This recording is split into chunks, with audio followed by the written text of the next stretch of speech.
Alhamdulillahirabbil alamin. Wassalatu wassalamu ala asrofil anbiya'i wal mursalin Sayyidina wa maulana Muhammadin wa ala alihi wa sahbihi asma'in, amma ba'du. Kepada yang kami hormati Ibu Kepala Sekolah SD Negeri 2 Manis, Ibu Sri Wahyuni SPD. Kepada yang kami hormati Bapak Joko Sukianto SPD SD selaku pemaparan materi. Yang kami hormati seluruh Bapak Ibu yang hadir pada pagi hari ini dalam acara diseminasi sesi berbagi budaya positif. Yang pertama, mari kita haturkan puji syukur kehadirat Allah Subhanahu wa Ta'ala dengan ucapan Alhamdulillahirabbil alamin, yang mana pada pagi hari ini kita dapat berkumpul dalam acara diseminasi sesi berbagi budaya positif dalam keadaan sehat walafiat, tak kurang suatu apapun. Dengan ucapan Allahumma sholli ala Muhammad, sholawat dan salam kita aturkan kepada junjungan kita Nabi besar Muhammad Sallallahu Alaihi Wasallam, yang mana nanti akan kita tunggu-tunggu syafaatnya di dunia maupun di yaumil kiamah. Bapak Ibu yang kami hormati, saya akan membacakan susunan acara pada pagi hari ini. Susunan acara yang pertama yaitu pembukaan, yang kedua sambutan kepala sekolah, yang ketiga pemaparan materi, yang keempat tanya jawab, dan yang kelima penutup. Bapak Ibu yang kami hormati, marilah acara yang pertama yaitu pembukaan pada pagi hari ini kita buka dengan bacaan basmalah. Mari kami hantarkan. Bismillahirrahmanirrahim. Terima kasih. Sebelum kita lanjutkan acara pemaparan materi, marilah kita menyanyikan lagu Indonesia Raya. Kepada hadirin kami mohon untuk berdiri.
Terima kasih.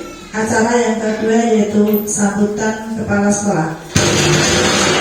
Kepada yang kami hormati, Ibu Sri Wahyuni SPD kami haturkan.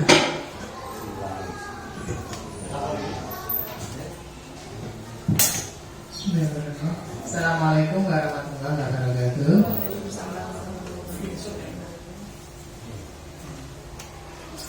Alhamdulillahirrahmanirrahim.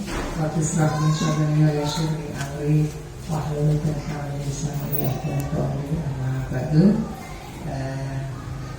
Yang kami hormati Bapak Joko Setianto SPD SD selaku pemapar materi pada saat ini. Kemudian yang kami hormati Bapak Ibu Dewan Guru maupun tenaga dari SD Negeri 2 Banyumanis.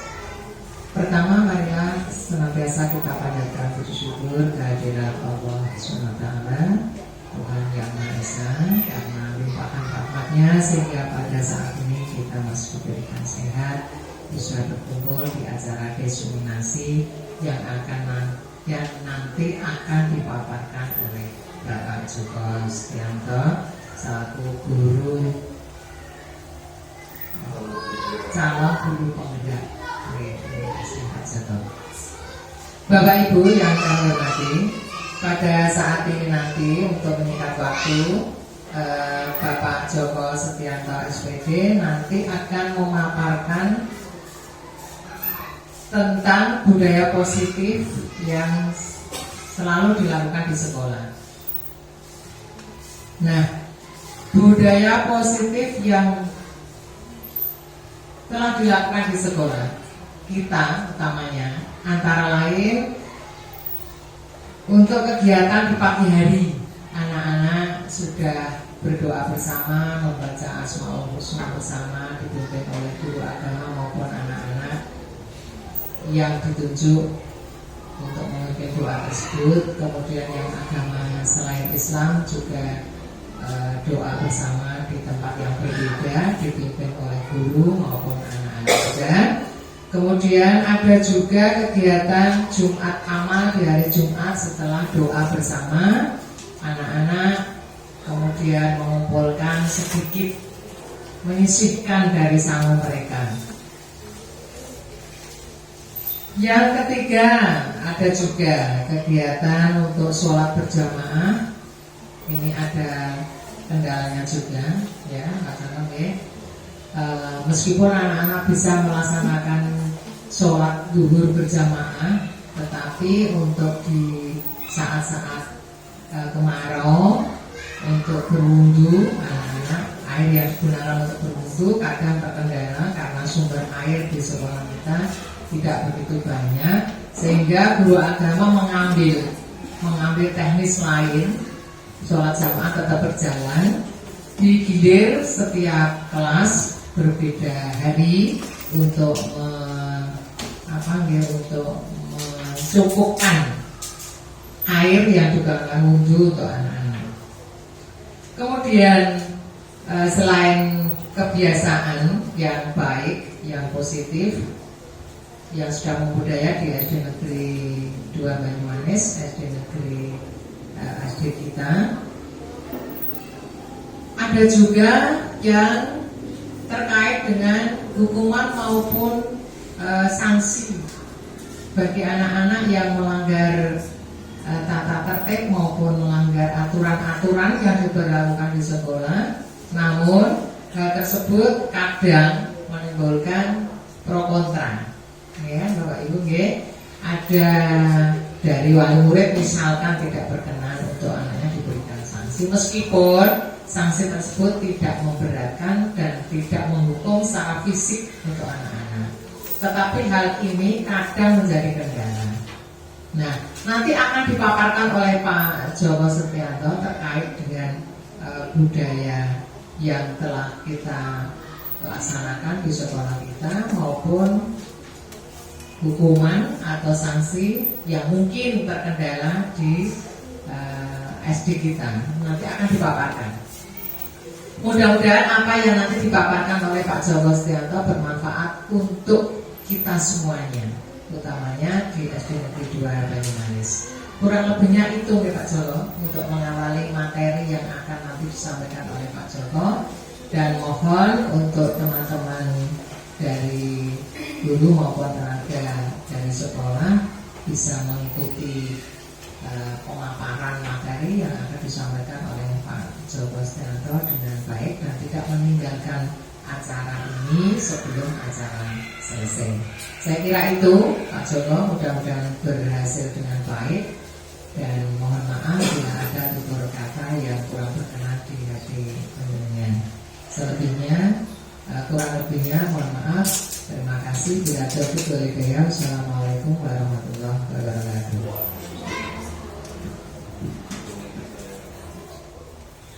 Acara yang ketiga adalah pemaparan materi. Kepada yang kami hormati Bapak Joko Setianto SPD SD, kami silakan.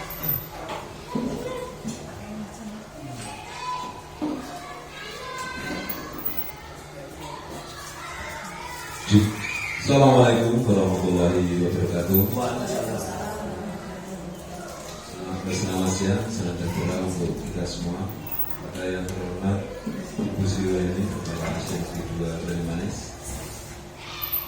Pada yang terhormat teman-teman guru dan penjaga SD Negeri 2 Banyumanis.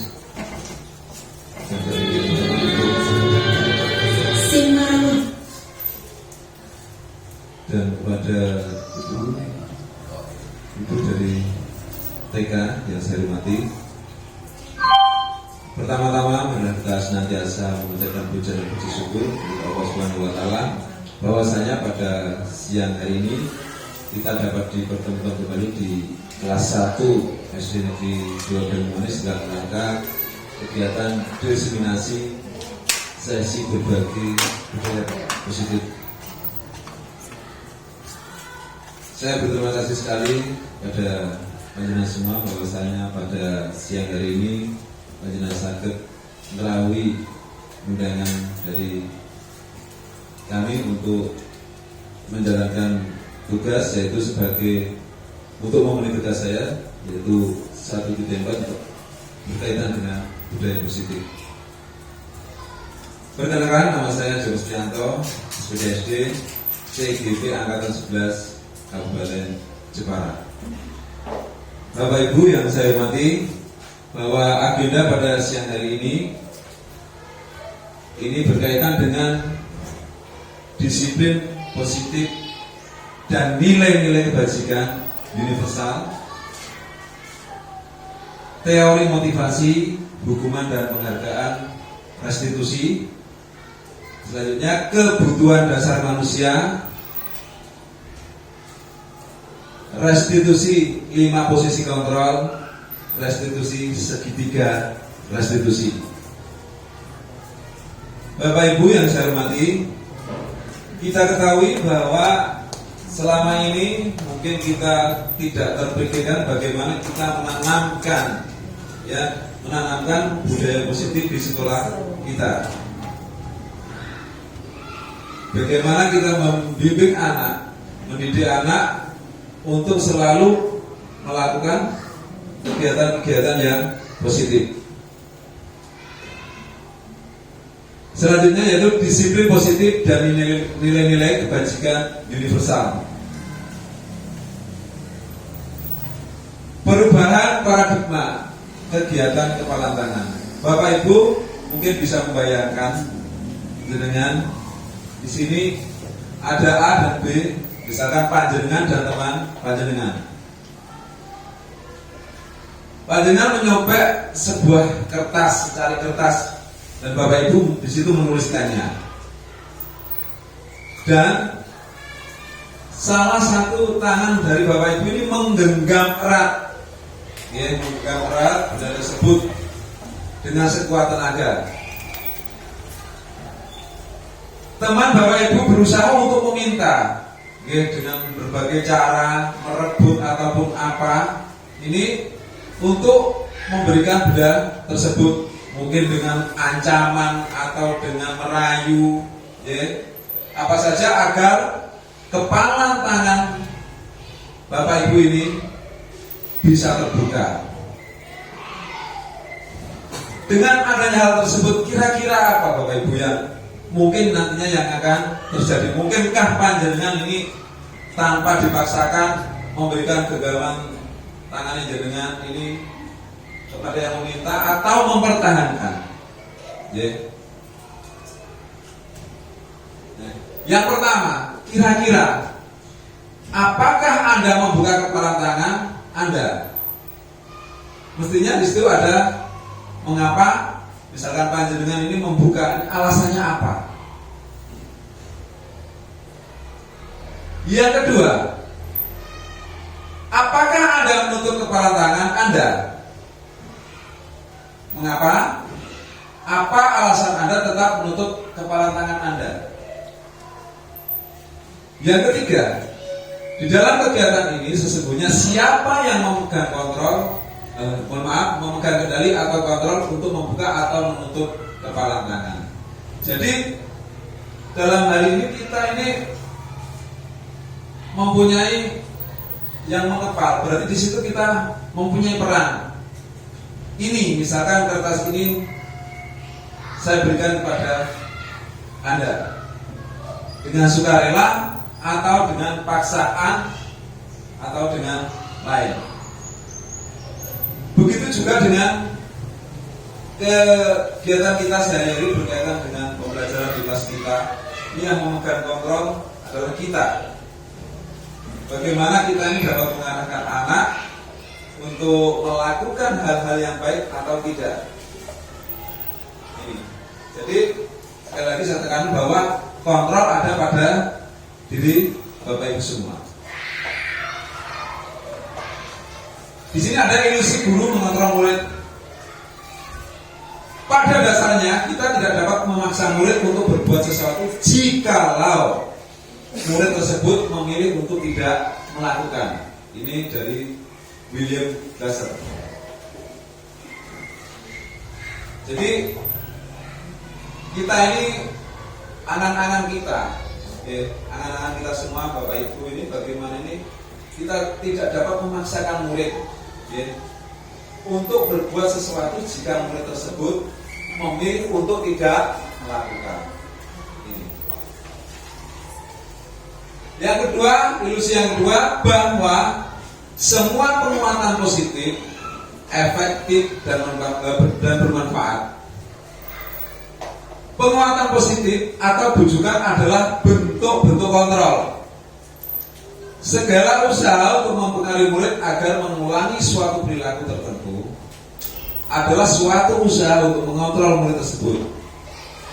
Dalam jangka waktu tertentu, kemungkinan murid tersebut akan menyadari dan mencoba untuk menolak bujukan kita, atau bisa jadi murid tersebut menjadi tergantung pada pendapat sang guru. Ini menurut William Glasser. Ilusi yang ketiga,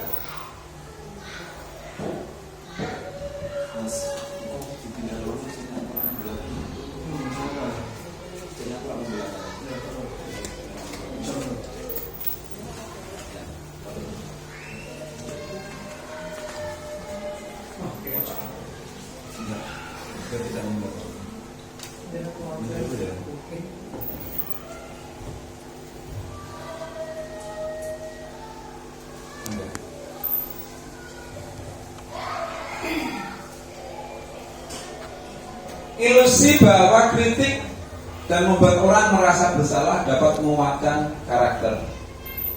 Jadi menggunakan kritik dan rasa bersalah untuk mengontrol murid menuju pada identitas gagal. Mereka belajar untuk merasa buruk tentang diri mereka. Mereka mengembangkan dialog diri yang negatif. Ini dari William Glasser juga. Ilusi selanjutnya bahwa orang dewasa memiliki hak untuk memaksa. Artinya banyak orang dewasa yang percaya bahwa mereka memiliki tanggung jawab untuk membuat murid-murid berbuat hal-hal tertentu. Ini mungkin kadang kita bagaimana nih untuk penerapan hal-hal seperti ini, mungkin pada dasarnya untuk di sekolah kita mungkin masih masih begitu jauh, karena bagaimanapun pada saat kita penerapan disiplin ini memang harus melihat dari berbagai sudut pandang, berbagai sudut aspek dalam penerapannya di kelas. Katakan misal kita memberi sebuah hukuman kepada anak, ini kadang kendalanya memang gimana anak tersebut nantinya ini mungkin juga bisa menjadi baik atau mungkin menjadi seorang yang pendendam. Jadi bagaimana seseorang ini merubah paradigma dari stimulus respon kepada pendekatan teori kontrol. Nanti semuanya kita ulas di sini. Nanti Bapak Ibu dapat melihat ataupun nanti bisa sekiranya nanti kita dapat digunakan mana yang bagus. Sekiranya kita di sekolah kita ini kira-kira penerapannya gimana? Kita bisa nggak? Nah, bisa tidak untuk menerapkan budaya disiplin tersebut. Dari statement RKV ini mengatakan bahwa bila kita ingin membuat kemajuan perlahan, sedikit-sedikit ubahlah sikap atau perilaku Anda. Namun, bila kita ingin memperbaiki cara-cara utama kita, maka kita perlu mengubah kerangka acuan kita. Ubahlah bagaimana Anda melihat dunia, bagaimana Anda berpikir tentang manusia. Ubahlah paradigma Anda, skema pemahaman dan penjelasan aspek tertentu tentang realitas. Ini perubahan paradigma stimulus respon atau dan juga teori kontrol. Siapa sesungguhnya yang memiliki kontrol? Di stimulus respon, kita mencoba mengubah orang agar berpandangan sama dengan kita. Ini kira-kira Bapak Ibu bisa tidak untuk menerapkannya? Kita mencoba mengubah orang agar berpandangan sama dengan kita. Berarti di sini kita memaksakan, kita bisa memaksakan awakmu loh, iso kaya aku. Ini gambarnya seperti itu. Tetapi di teori kontrolnya, kita berusaha memahami pandangan orang lain tentang dunia. Ini secara luas. Di stimulus respon, perilaku buruk dilihat sebagai suatu kesalahan. Ya saya Bapak Ibu, kadang perilaku anak-anak kita ini tanpa disengaja. Biasalah yang namanya anak-anak juga melakukan kesalahan. Dan kadang juga kita sudah memberi nasihat, ya. Misalkan satu kali melakukan kesalahan, nanti suatu saat ini melakukan kesalahan. Jadi kadang kita nyusahu, kadang kita ini mempunyai penilaiannya agak gimana gitu. Saya kok kadangannya angel. Mestinya panjenengan yang mempunyai pemikiran yang sama, mestinya seperti itu. Nah, di teori kontrolnya, jadi semua perilaku memiliki tujuan.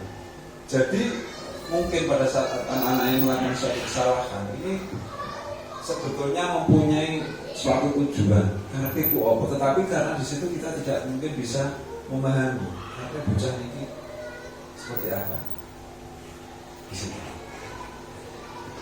Di stimulus respon, orang lain bisa mengontrol saya. Maksudnya mungkin kadang kita karena apa ya? Karena kita selalu berkolaborasi dengan bekerjasama dengan orang lain. Ini kita juga tidak mungkin ya. Kita terus jujur harus ini, tetapi kita juga harus menerima apa-apa dari orang lain. Gitu. Di teori kontrol muncul hanya Anda yang bisa mengontrol diri Anda. Jadi kalau kita rasakan dari ini hanya Anda yang mengontrol diri Anda. Ini kita sendiri yang mengetahui. Ya, kita sendiri yang mengetahui apa yang mesti saya lakukan, apa yang harus saya buat, dan apa yang mesti saya jalankan. Di stimulus respon, saya bisa mengontrol orang lain. Tetapi di teori kontrol, Anda tidak bisa mengontrol orang lain. Ini kira-kira di benak kita kira-kira bisa tidak Bapak Ibu untuk bagaimana saya ini bisa mengontrol orang lain di dalam kita dalam kita bergaul sehari-hari ini kira-kira bisa. Saya bisa mengontrol orang lain, bisakah kira-kira seperti itu? Bisa, tetapi tidak bisa 100%. Ya. Terus di teori kontrolnya Anda tidak bisa mengontrol orang lain. Ini sebagai seorang pada teori ini Anda tidak bisa mengontrol orang lain. Tetapi kemungkinan bisa. Tapi sama juga tadi apa yang disampaikan beliau Pak Rosid bahwa kita bisa mengontrol orang lain tetapi tidak secara menyeluruh. Mungkin di situ. Pada stimulus respon, pemaksaan ada pada saat bujukan gagal. Di teori kontrolnya, kolaborasi dan konsensus penciptaan pilihan-pilihan baru. Jadi kadang kita ketahui bahwa bagaimana kita ini istilahnya tadi memaksakan orang untuk gelem kayak aku. Mungkin di situ. Tetapi kadang juga apa yang kita harapkan ini tidak sesuai dengan kenyataan. Selanjutnya di stimulus respon ada model berpikir menang atau kalah. Tapi di teori kontrol model berpikir menang. Mungkin kalau kita pada saat mempunyai sebuah pemikiran, aku kalau sudah bisa menaklukkan, katakanlah bisa membuat orang itu bersimpati dengan saya ataupun apa, ini diri kita sudah merasa berhasil. Mungkin seperti itu. Mungkin ada hal-hal lain dengan kita menginginkan seseorang untuk sesuai dengan pemahaman kita. Ini mungkin setelah berhasil mungkin ada suatu kebanggaan tersendiri di situ. Selanjutnya, apakah makna disiplin? Berasal dari bahasa Latin disiplina yang artinya belajar. Pada saat kita semua mendengar kata-kata disiplin, mungkin di dalam pemikiran kita disiplin, kira-kira yang muncul apa Bapak Ibu? Tepat waktu. Yang lain kira-kira tanggung jawab, mengerjakan tugas dengan baik. Dari kata disiplin tadi kita ini dapat berkonotasi dengan disiplin diri dari murid-murid Sokrates dan Plato. Disiplin diri membuat orang menggali potensinya menuju sebuah tujuan, apa yang dihargai. Namun dalam budaya kita, makna kata disiplin telah berubah menjadi sesuatu yang dilakukan seseorang pada orang lain untuk mendapatkan kepatuhan.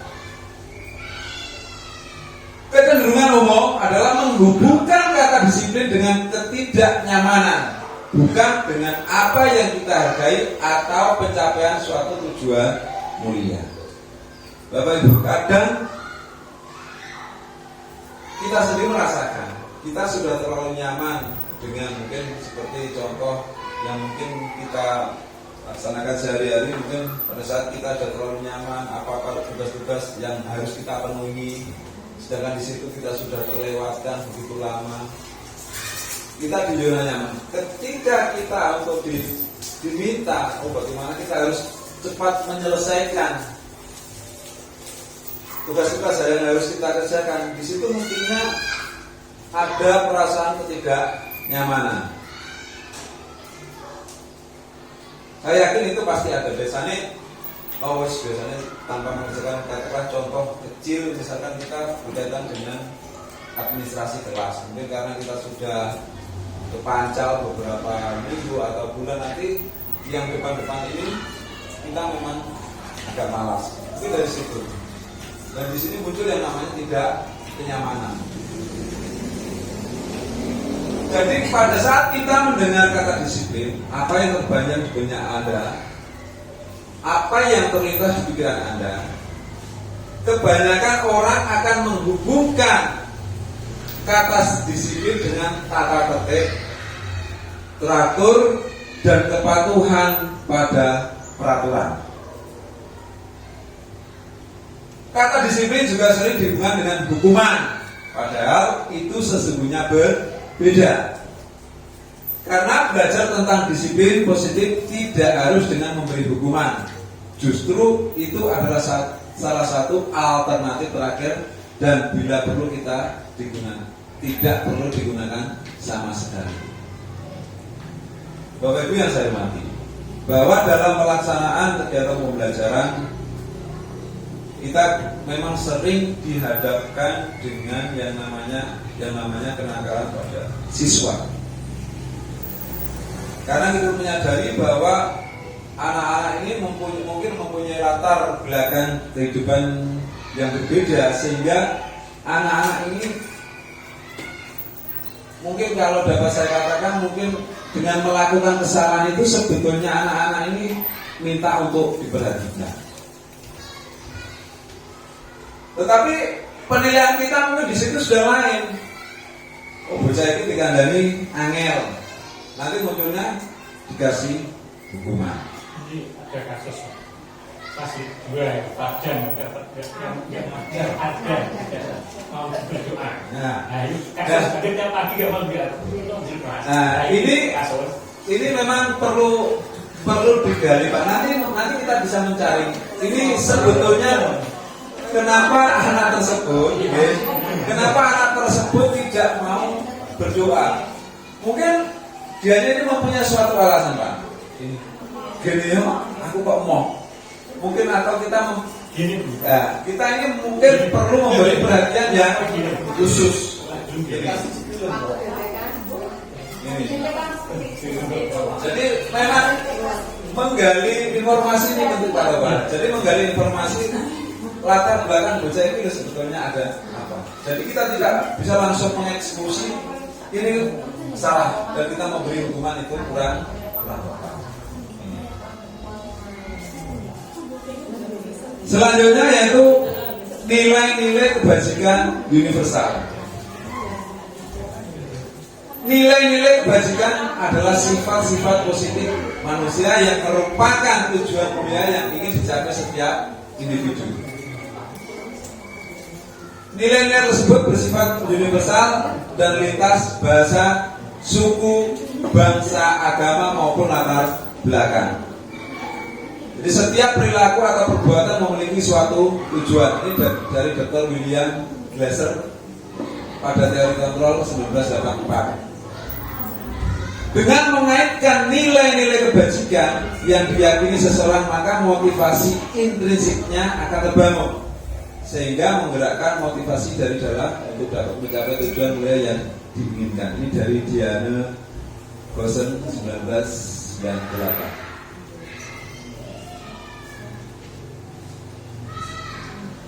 Selanjutnya, nilai-nilai kebajikan universal. Itu nilai-nilai kebajikan yang ingin dicapai oleh setiap anak Indonesia.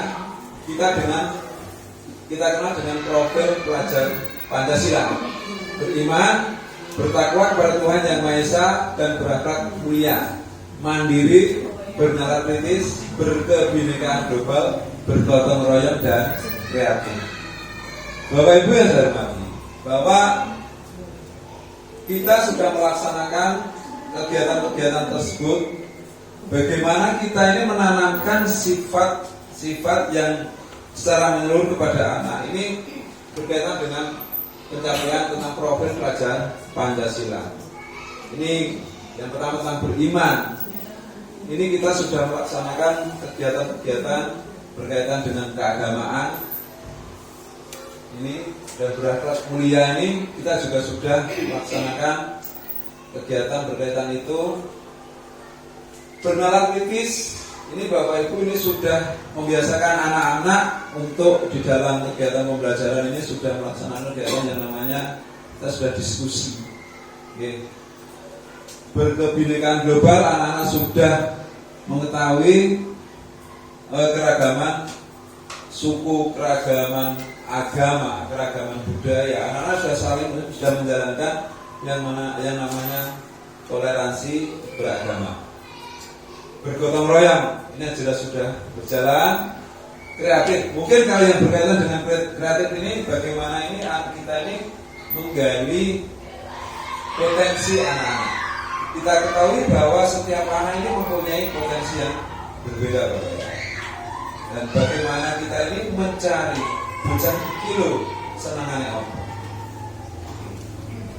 Tapi kita harus sadari bahwa itu memerlukan waktu yang panjang, Bapak Ibu. Bagaimana untuk mencapai bahwa menciptakan bahwa anak itu mampunya di sini.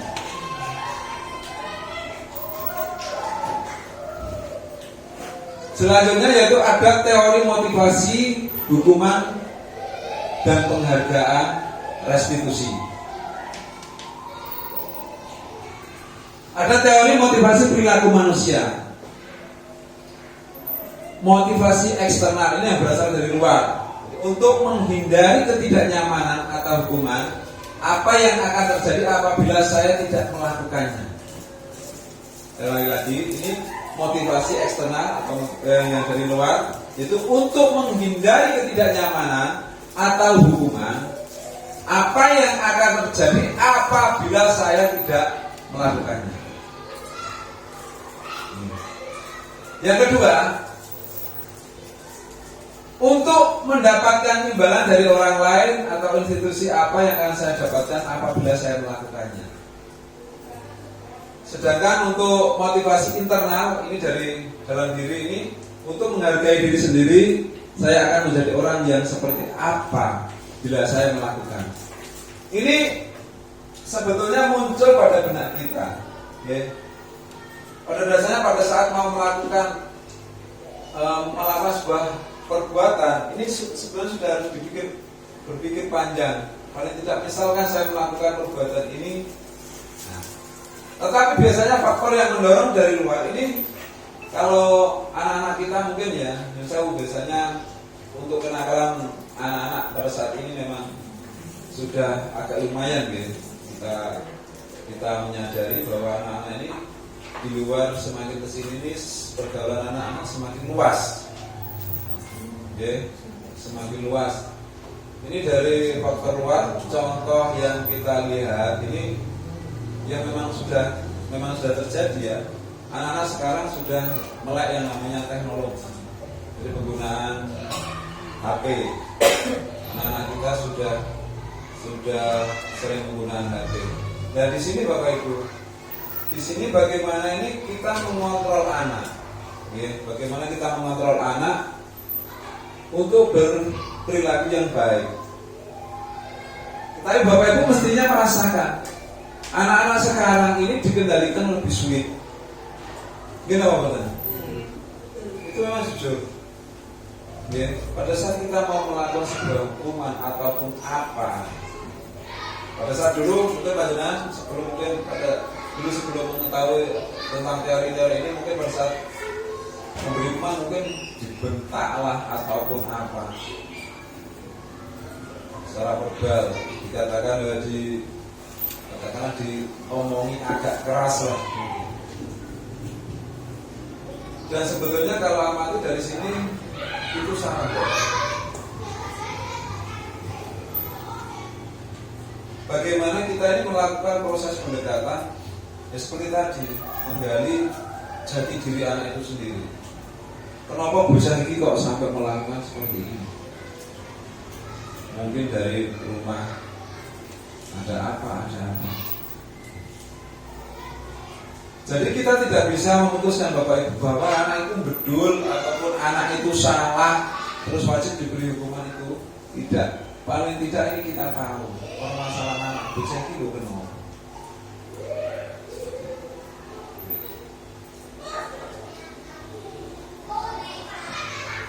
Merdeka, ini menurut Ki Hajar Dewantara, merdeka itu artinya tidak hanya terlepas dari perintah, akan tetapi juga cakap buat memerintah diri sendiri. Bapak Ibu yang saya hormati, bagaimana ini kita menanamkan pola pikir anak-anak kita, merubah pola pikir itu yang memang pada saat ini memang agak sulit, Bapak Ibu. Mungkin dari kemarin-kemarin anak-anak ini sudah merasa nyaman dengan apa-apa yang dilakukan. Mungkin apa dilakukan ini tanpa ada teguran, tanpa ada peringatan, tanpa kita mencari akar permasalahan.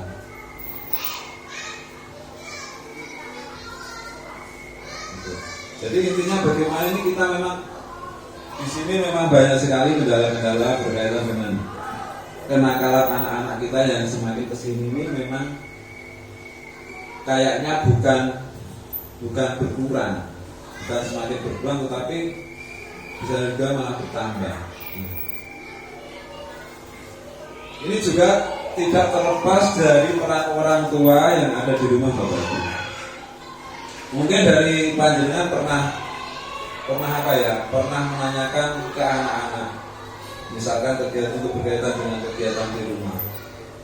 Misalkan Bapak Ibu menanyakan, pada saat kamu di rumah, misalkan pada saat kamu bermain, ada yang mengawasi tidak?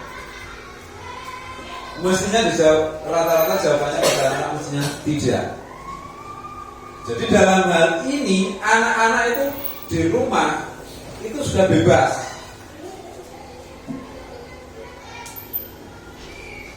Ini dari segi bermain saja. Yang kedua dari belajarnya Bapak Ibu. Saya juga sering tanya ke anak-anak, apabila kalian di rumah, pada saat kalian belajar, ini ada yang mendampingi tidak? Rata-rata jawabannya tidak. Dari situ saya mempunyai sebuah gambaran bahwa dalam hal ini bagaimana orang-orang tua yang ada di sekitar kita ini rasa peduli terhadap anaknya sendiri saja sudah mulai berkurang.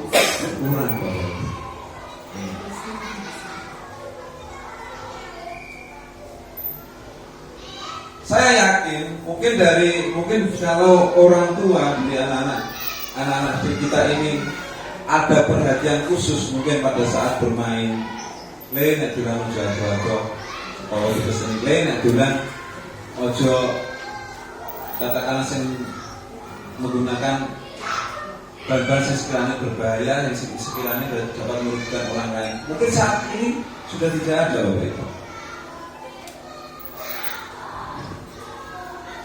Butuhnya anaknya dolanan cul, gas. Dan dari luar ini anak-anak kita ini ya mendapat pengalaman baru, aku nonton jopo gini. Itu tanpa disadari oleh orang tua. Makanya pada saat ini kita jujur mengatasi anak itu sekarang ini sulitnya bukan main. Anak-anak ini lebih nyaman kalau anak-anak ini belajar itu lebih banyak bermain. Ini nyata.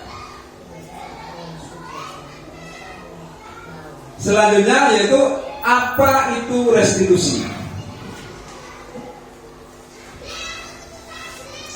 Restitusi adalah proses menciptakan kondisi bagi murid untuk memperbaiki kesalahan mereka, sehingga mereka bisa kembali pada kelompok mereka dengan karakter yang lebih kuat. Restitusi juga merupakan proses kolaboratif yang mengajarkan murid untuk mencari solusi untuk masalah mereka dan membantu murid berpikir tentang orang seperti apa yang mereka ingin menjadi atau sebuah tujuan mulia, dan bagaimana mereka harus memperlakukan orang lain. Ini dari Bosen 2004.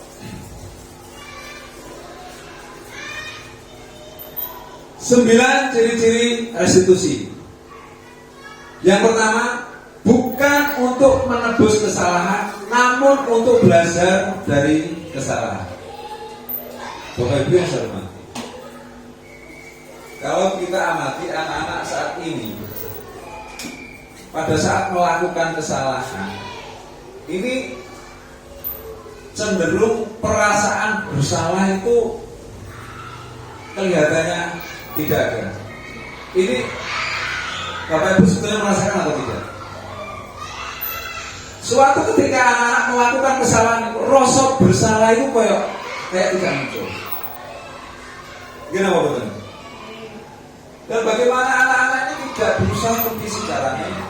Bagaimana caranya saya supaya ini tidak melakukan kesalahan lagi?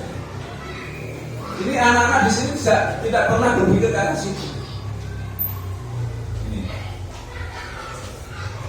Yang kedua, yaitu memperbaiki hubungan.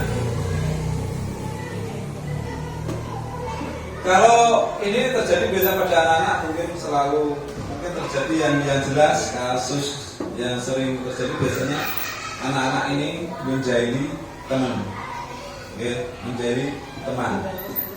Ini, tetapi bagaimana ini kita sudah berusaha untuk memperbaiki hubungan mereka, sehingga kedepannya perasaan tidak senang ataupun perasaan dendam kepada orang tersebut terhadap orang tersebut akan hilang. Yang ketiga, tawaran bukan paksaan. Yang keempat, restitusi menuntut untuk melihat ke dalam diri. Yang kelima, restitusi mencari kebutuhan dasar yang mendasari tindakan. Yang keenam, restitusi diri adalah cara yang paling baik. Yang ketujuh, restitusi fokus pada karakter bukan tindakan. Yang kesembilan, restitusi fokus pada solusi. Yang ke-9, yang ke-8 tadi itu restitusi fokus pada solusi. Yang ke-9, restitusi mengembalikan murid yang berbuat salah pada kelompoknya.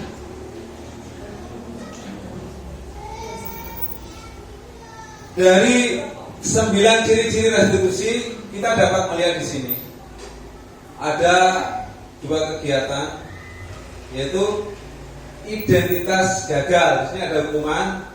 Itu identitas sukses, di sini dalam arti disiplin, ada konsekuensi dan ada restitusi.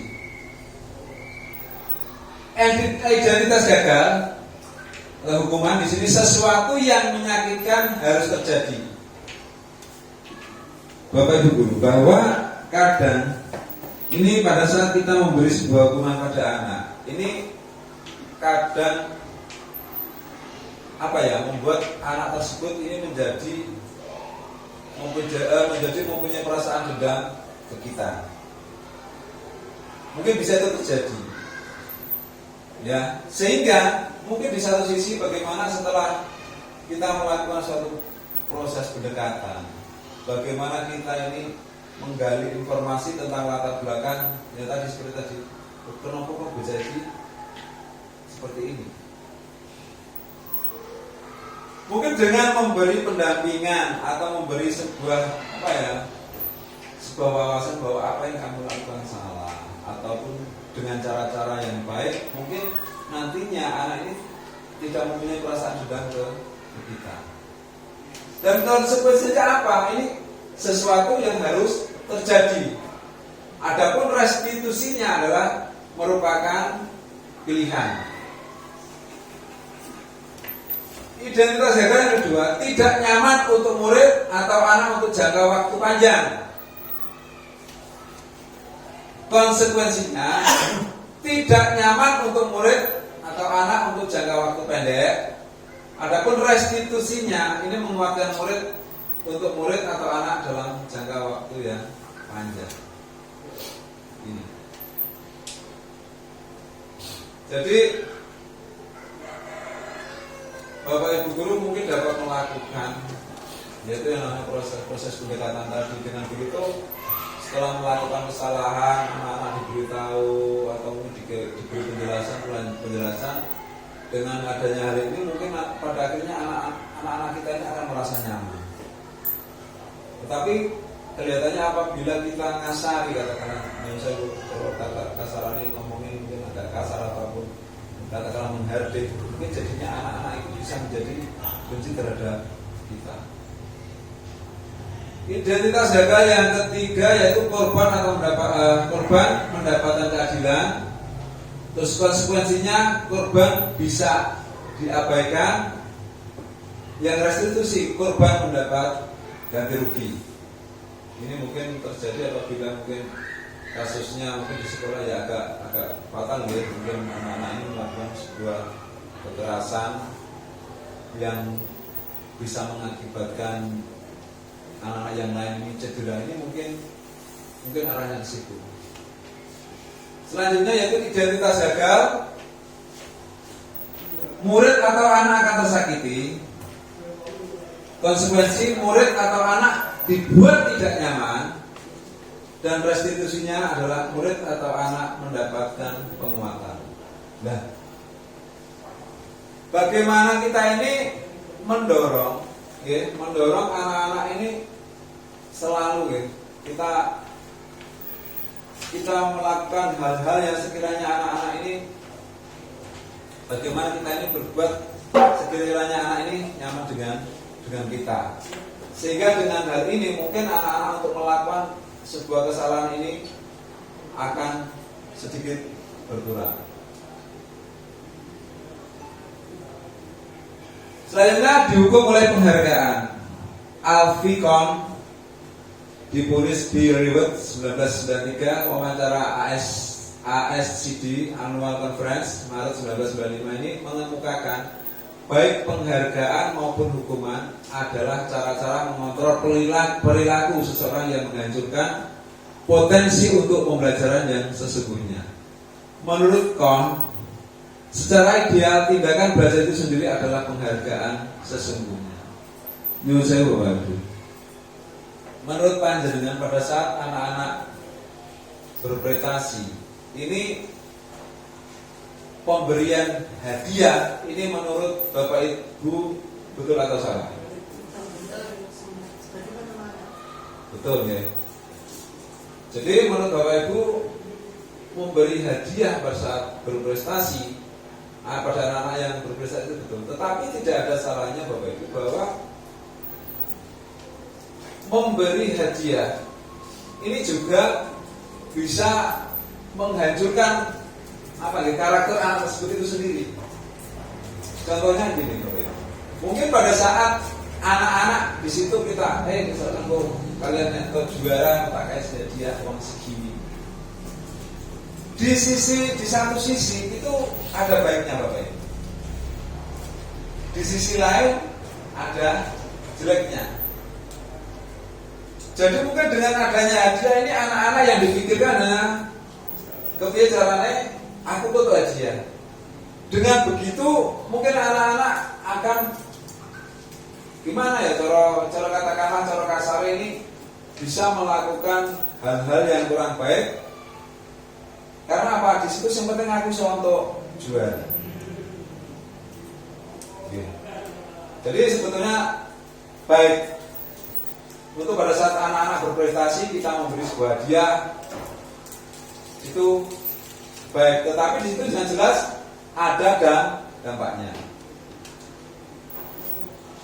Selanjutnya keyakinan kelas, bahwa Bapak Ibu sudah berjalan mungkin yang kita ketahui sebetulnya dari kemarin-kemarin yang kita ketahui di kelas kita hanya mungkin ada katakanlah tata tertib di sekolah ataupun di tata tertib yang ada di dalam kelas. Untuk keyakinan kelas ini sebetulnya pada saat proses penggalian ini harus dikembalikan kepada anak. Misalnya di kelas PAMIS sudah ada kesepakatan kelas. Ini sudah. Jadi keyakinan kelas ataupun kesepakatan kelas ini disepakati antara murid dan gurunya itu sendiri. Tujuannya apa? Pada saat anak-anak melakukan sebuah kesalahan, nantinya anak-anak dapat diingatkan. Misalkan contoh simpel di keyakinan kelas kita ini ada anak jujur sebut buat sampah. Ini mungkin contoh tanpa disadari. Nah, kalau di keyakinan kelas kita itu ada, ini adalah perilaku yang tampak. Munculnya di keyakinan kelas itu membuang sampah. Tetapi kita lebih cenderung ke bagaimana ini kita bersikap anak itu mempunyai disiplin. Sebelum dari situ, dari munculnya untuk keyakinan kelasnya ini disiplin, tetapi dalam pelaksanaan kegiatan yang tampak, contoh perbuatan yang dilanggar adalah membuang sampah secara sembarangan. Jadi kemarin saya sudah untuk melakukan kegiatan ini, kemarin saya sudah ada videonya di situ, kegiatan berkaitan dengan keyakinan kelas, terus cara mengatasinya di situ. Kemarin sudah saya coba untuk melakukan itu, tetapi mungkin memang kendala-kendala kita ini masih banyak terjadi. Selanjutnya keyakinan kelas. Ini berisi latar belakang pengertian perbedaan keyakinan kelas dengan peraturan kelas, cara membuat keyakinan kelas. Ini. Jadi pada saat kita membuat sebuah keyakinan kelas, mestinya tadi ada kesepakatan. Nanti anak-anak kita katakanlah kita pancing. Kira-kira apa Cah? Sing yang bisa menjadikan kita membuat sebuah keputusan bersama, sing sekiranya tidak kita langgar. Mungkin dari situ Bapak Ibu nanti anak-anak akan muncul ide-ide berkaitan dengan disiplin atau berkaitan dengan katakanlah sopan santun, berkaitan dengan saling menghargai. Ini nanti dengan sendirinya akan muncul Bapak Ibu. Nah, pada saat sudah terjadi kesepakatan muncullah keyakinan kelas ini, nanti pada saat anak-anak melakukan sebuah kesalahan, ini anak-anak dapat dilihatkan, loh salahmu ini. Pada saat kamu melakukan, kamu menyalahi aturan apa? Sini. Selanjutnya yaitu budaya positif dan lingkungan positif, keyakinan kelas dan peraturan kelas. Keyakinan kelas merupakan bagian awal dari budaya positif. Sebagai langkah awal untuk penerapan budaya positif bisa dilakukan dengan membuat kesepakatan kelas. Dalam pelaksanaannya harus melibatkan peserta didik.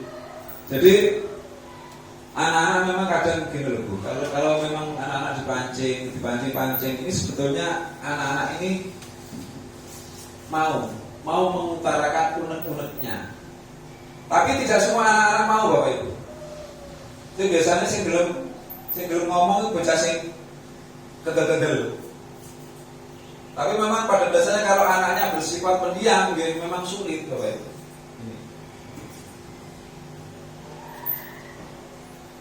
Pengertian keyakinan kelas. Keyakinan kelas bersama-sama yang berisi nilai-nilai yang dikerjakan kemudian dengan sadar dan tanpa paksaan disepakati oleh seluruh anggota kelas untuk menciptakan budaya positif di sekolah. Saya Bapak Ibu bahwa misalkan di situ ada peraturan katakanlah pada saat kita berkendara mestinya kita pakai helm. Kira-kira di situ yang muncul kaitannya apa? Ini mestinya berkaitan dengan keselamatan diri, yang saya Bapak Ibu. Pada saat kita naik sepedaan, mestinya di situ ada peraturan disuruh pakai helm. Tetapi hal yang perlu kita ambil sebetulnya kok karpe nganggo helm itu opo? Oh, berarti intinya kalau kita pakai helm intinya kita bagaimana kita ini untuk keselamatan diri kita sendiri. Contoh lain, pada saat kita berjalan di jalan, kita masuknya ke trotoar atau kita di jalan. Ini juga sama. Ya, ini sama. Ini kita tujuannya untuk keselamatan. Di sini sudah berapa menit? Sudah 1 jam. Sudah gitu karena ini masih ada beberapa itu langsung saja. Jadi mengapa harus keyakinan kelas? Mengapa bukan peraturan kelas? Keyakinan kelas, keyakinan ini untuk mendukung motivasi diri dari anak ini intrinsik kembali ke nilai-nilai keyakinan pada diri seseorang, karena keyakinan tadi lebih menggerakkan seseorang daripada sekedar mengikuti peraturan-peraturan. Cara membuat kesepakatan kelas ini dilakukan di awal pembelajaran, buat forum diskusi untuk mengungkapkan keinginannya. Dalam hal ini keinginan anak-anak, maksudnya pembelajaran di kelas. Peserta didik menuliskan harapan pada kertas, kekelompokan nilai positif yang serupa. Jadi anak-anak ini yang kemarin saya lakukan ini, anak-anak tak kasih sticky note yang kecil itu, nanti anak-anak nempel gitu. Nanti kita dari situ kita tampil ke sing podo, sing kirane podo diwor podo. Yang berbeda nanti berbeda, dari situ nanti dibuat sebuah kesepakatan bersama. Selanjutnya kebutuhan dasar manusia. Bapak Ibu yang saya hormati, bahwa berkaitan dengan kebutuhan dasar manusia ini, apabila ya tidak dapat terpenuhi semua, memungkinkan di situ timbul yang namanya masalah. Seperti tadi anak kita tadi, mungkin kenakalan itu terjadi karena ada sesuatu kebutuhan dasar mereka ini yang kurang terpenuhi, sehingga anak-anak ini bisa menjadi nakal dan sebagainya. Kebutuhan dasar manusia yang pertama itu bertahan hidup, ini jelas, yaitu kasih sayang dan rasa diterima. Ini maksudnya kita ini bisa diterima di segala lapisan. Kebebasan dalam arti apa? Kebebasan dalam arti kita memilih pasangan, kebebasan untuk bergaul dengan siapapun. Ini yang keempat, yaitu ada kesenangan. Yang kelima ada penguasaan. Jadi ada 5 dasar kebutuhan dasar hidup manusia. Yang pertama yaitu kebutuhan bertahan hidup. Kebutuhan yang bersifat fisiologis ini untuk bertahan hidup, misalnya ini yang jelas Bapak Ibu, kita untuk saat ini yang jelas kita berkaitan dengan kesehatan, rumah dan makanan. Ini memang yang sangat-sangat penting sekali. Kalau kita tidak punya rumah, tidak mungkin kita hidup akan merasa tenang, akan merasa nyaman. Ini. Yang kedua mungkin berkaitan dengan makanan. Kalau kita kurang makan, mungkin jadinya kita juga melakukan hal-hal apapun akan merasa malas. Ini berkaitan dengan kesehatan. Kalau kesehatan kita terganggu juga membawa dampak kita apa yang aktivitas yang kita lakukan juga akan merasa malas melakukan. Yang kedua, kebutuhan kasih sayang dan rasa diterima. Ini kebutuhan untuk diterima. Maksudnya, kebutuhan untuk disayangi dan diterima meliputi kebutuhan akan hubungan dan koneksi sosial, kebutuhan untuk memberi dan menerima kasih sayang, dan kebutuhan untuk merasa menjadi bagian dari suatu kelompok. Kebutuhan ini juga meliputi keinginan untuk tetap berhubung dengan orang lain, seperti teman, keluarga, pasangan hidup, teman kerja, binatang peliharaan, dan kelompok di mana kita berada.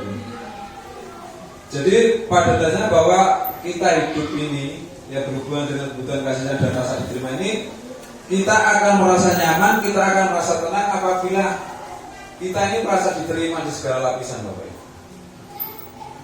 Ya. Mungkin dengan begitu kita akan merasa bahwa kita ini sangat bisa diterima dalam pergaulan apapun, kita bisa diterima, ini akan merasa senang. Yang ketiga, kebutuhan penguasaan, dalam hal ini kebutuhan pengakuan atas kemampuan.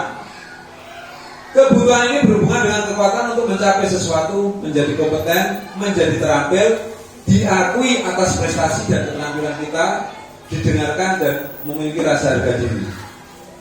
Kebutuhan ini meliputi keinginan untuk dianggap berharga, bisa membuat perbedaan, bisa membuat pencapaian, kompetensi diakui, dihormati. Ini kebutuhan kita yang ketiga, yaitu kebutuhan penguasaan.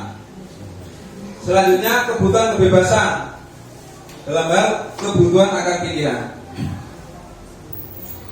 Kebutuhan untuk bebas adalah kebutuhan akan kemandirian, otonomi, memiliki pilihan dan mampu menentukan arah hidup seseorang. Anak-anak dengan kebutuhan kebebasan tinggi menginginkan pilihan. Mereka perlu banyak bergerak, suka mencoba-coba, tidak terlalu terpengaruh oleh orang lain dan senang mencoba baru dan menarik. Yang kelima, kesenangan kebutuhan untuk merasa senang. Kebutuhan akan kesenangan adalah kebutuhan untuk mencari kesenangan, bermain dan tertawa.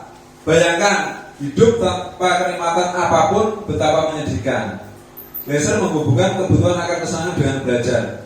Anak-anak dengan kebutuhan dasar, kesenangan yang tinggi biasanya ingin menikmati apa yang dilakukan. Mereka juga bisa berkonsentrasi tinggi pada saat mengerjakan hal yang disenangi.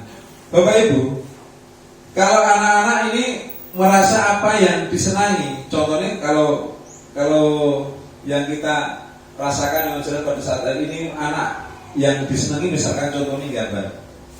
Contohnya anak-anak itu nanti disuruh gambar Bapak Ibu. Wis cara itu. Tetapi berbeda lagi misalkan ada materi pelajaran matematika atau yang lain, merasa orang disenangi Bapak Ibu. Ya kadang mungkin penerimaan nomponi angin, pemahamannya menjadi sulit. Karena apa tadi? Karena merasa tidak senang tadi. Dan selanjutnya yaitu 5 posisi kontrol. 5 posisi kontrol. Penghukum, membuat merasa bersalah teman. Yang pertama, penghukum. Seorang penghukum bisa menggunakan hukuman fisik maupun verbal. Orang yang menjalankan posisi penghukum senantiasa mengatakan bahwa sekolah memberikan sistem atau alat yang dapat lebih menekankan murid-murid lebih dalam lagi. Dalam hal ini biasanya kalau penghukum biasanya kita ini mengeksekusi, katakanlah kamu salah, kamu harus gini, kamu harus gitu. Ini tidak benar Bapak Ibu. Ya selanjutnya membuat merasa bersalah. Pada posisi ini biasanya guru akan bersuara lebih lembut. Membuat rasa bersalah akan menggunakan keheningan yang membuat orang lain merasa tidak nyaman, bersalah atau rendah diri. Biasanya Bapak Ibu mungkin hal yang dilakukan anak tersebut didekati. Nah, misalkan kamu kok gini, nanti ibu guru dimarahi ibumu. Karena anak ini merasa bahwa anak ini kan ke sekolah dititipkan. Kalau tidak berhasil, mungkin dalam hal ini, mungkin kalau penyampaian seperti itu, nah misalkan kamu gini, terus yang terjadi seperti ini, nanti gimana? Mungkin dengan begitu anak-anak akan merasa, akan merasa bersalah. Kenapa ya saya perlu kok? Kenapa saya membuat orang lain menjadi kena getahnya? Yang ketiga, sebagai teman, guru pada posisi ini tidak akan menyakiti murid, namun akan tetap berupaya mengontrol murid melalui persuasi. Posisi teman pada guru bisa negatif ataupun positif. Bapak Ibu guru yang saya hormati, bahwa kedekatan kita dengan anak-anak ini mungkin kalau dapat dikatakan ini, kalau kita ke anak-anak, biar anak-anak ini mungkin rodo jengah, ewoh ataupun apa, mungkin kita bisa menempatkan kita di posisi teman. ya posisi teman. Tetapi di situ mestinya ada batasan-batasan, tidak semuanya mungkin diperlakukan seperti teman, katakanlah terus guyon ataupun apa. Di situ nanti nilai unggah-ungguhnya tidak ada. Jadi kita harus mengetahui batasan-batasan yang mana yang perlu dilakukan dan mana yang tidak. Yang selanjutnya yaitu sebagai pemantau. Pemantau berarti mengawasi. Pada saat kita mengawasi, kita bertanggung jawab atas perilaku orang-orang yang kita awasi.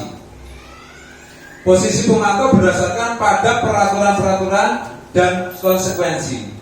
Dengan menggunakan sanksi, konsekuensi, kita dapat memisahkan hubungan pribadi kita dengan murid sebagai seseorang yang menjalankan posisi pemantau.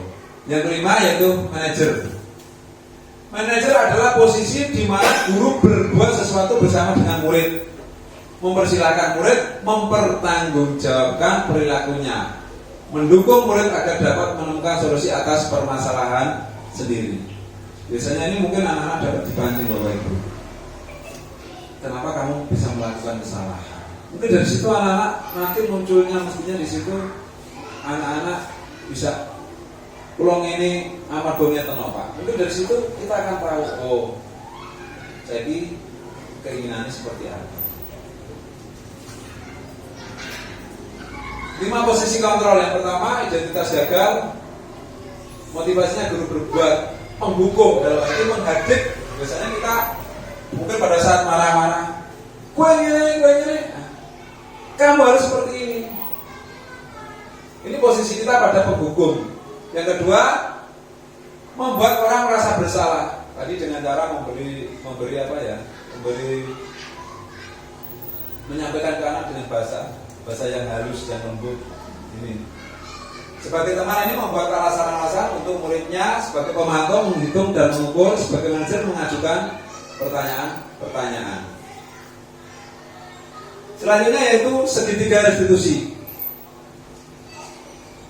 Segitiga restitusi di sini ada nilai-nilai apa yang telah kita sepakati. Di situ kamu ingin menjadi orang yang seperti apa? Selanjutnya kamu bukan satu-satunya yang pernah melakukan ini. Jadi di sini ada setiap orang pasti pernah melakukan kesalahan. Kamu tentu punya alasan mengapa melakukan itu, dan adakah cara yang lebih efektif untuk mendapatkan apa kamu butuhkan. Yaitu berkaitan dengan menanyakan keyakinan, menstabilkan identitas, validasi kebutuhan. Ini segitiga restitusinya itu. Menanyakan keyakinan, itu menilai-nilai apa yang telah kita sepakati. Yang kedua, kamu ingin menjadi orang seperti apa. Untuk yang menstabilkan identitas, ini setiap orang pasti pernah melakukan kesalahan. Yang kedua, kamu bukan satu-satunya yang pernah melakukan ini. Adapun validasi kebutuhan, kamu tentu punya alasan mengapa melakukan ini, dan adakah cara yang lebih efektif untuk mendapatkan apa yang kamu butuhkan. Menstabilkan identitas. Guru berkata, berbuat salah itu hal yang manusiawi. Tidak ada manusia yang sempurna. Bapak ibu guru juga pernah berbuat salah. Saya Bapak ibu, ini maksudnya gini. Pada saat kita memberi masukan ke anak, misalkan ini untuk memberi dukungan ke anak, biasanya mungkin anak-anak setelah melakukan kesalahan ini bisa juga takut ataupun yang lain. Ini dengan cara menstabilkan identitas dengan cara apa? Mungkin Bapak Ibu guru mungkin bisa berkata, Bapak Ibu guru juga pernah melakukan kesalahan ataupun apa. Tidak semua manusia ini sempurna. Bisa mungkin memberi ucapan seperti itu, mungkin dengan begitu anak-anak mungkin nantinya akan mempunyai pandangan yang berbeda. Validasi kebutuhan. Guru berkata, kamu bisa saja akan melakukan hal yang lebih buruk, tetapi kamu tidak melakukannya kan. Yang kedua, kamu pasti punya alasan mengapa kamu melakukan. Yang ketiga, apa yang penting bagi kamu. Yang keempat, kamu boleh tetap berusaha menjaga sikap itu, tapi tambahkan sikap yang lain yang baru. Dan selanjutnya, maukah kamu belajar cara lain untuk mendapatkan yang kamu butuhkan tanpa harus memukul. Apakah kamu bisa melakukan dengan lebih baik besok lagi? Yang selanjutnya itu menanyakan keyakinan. Guru berkata, apa nilai yang kita percaya di kelas atau di sekolah kita? Yang selanjutnya, nilai-nilai universal apa yang telah kita sepakati, dan kelas yang ideal itu seperti apa? Yang selanjutnya, kamu ingin jadi anak seperti apa, dan apa yang kamu rasakan ketika kamu melakukan itu? Kamu menjadi orang yang seperti apa? Ini berkaitan dengan keyakinan kelas. Mungkin ini bisa panjenengan terapkan pada saat anak-anak ini melakukan sebuah kesalahan. Refleksi. Adakah yang berubah dari pengetahuan Anda setelah belajar budaya positif hari ini?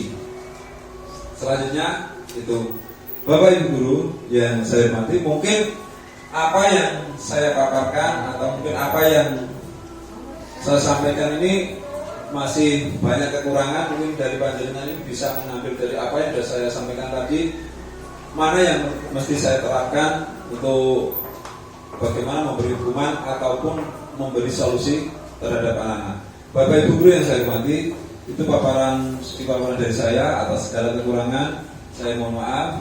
Billahi taufiq wal hidayah. Wassalamualaikum warahmatullahi wabarakatuh.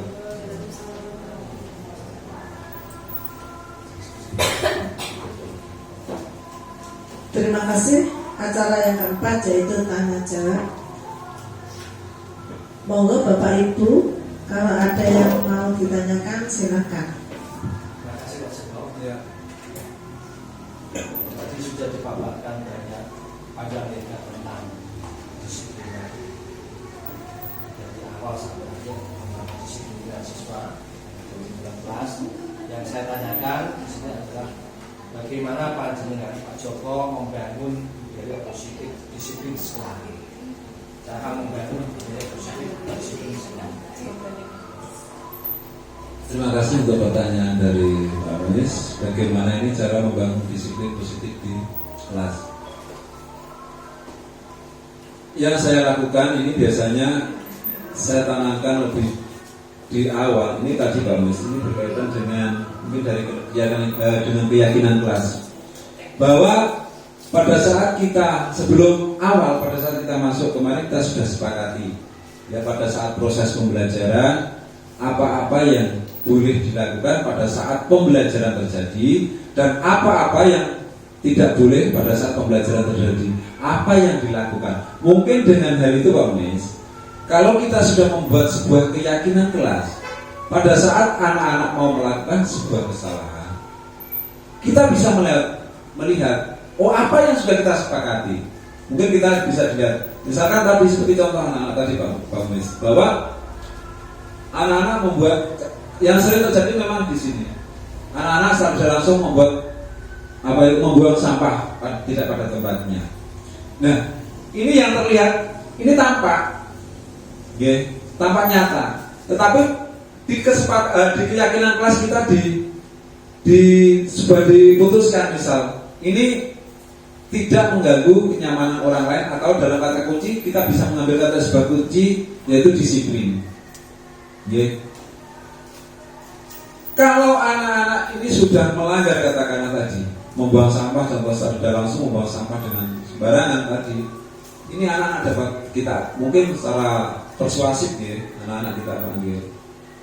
Ini apa yang mungkin yang sudah kamu lakukan tadi, anak-anak mestinya akan menjawab. Contoh tadi misal membuang sampah, saya membuang sampah sembarangan, alasannya apa? Terus kedepannya mesti apa? Terus keyakinan kelas apa yang dilanggar? Nah, mungkin dengan begitu Pak Muis, anak-anak nanti akan terbiasa disiplin di dalam segala hal. Itu saja Pak Muis. Mungkin dari Bapak Ibu yang lain mau menambahi? Terima kasih Pak. Terima kasih yang lain.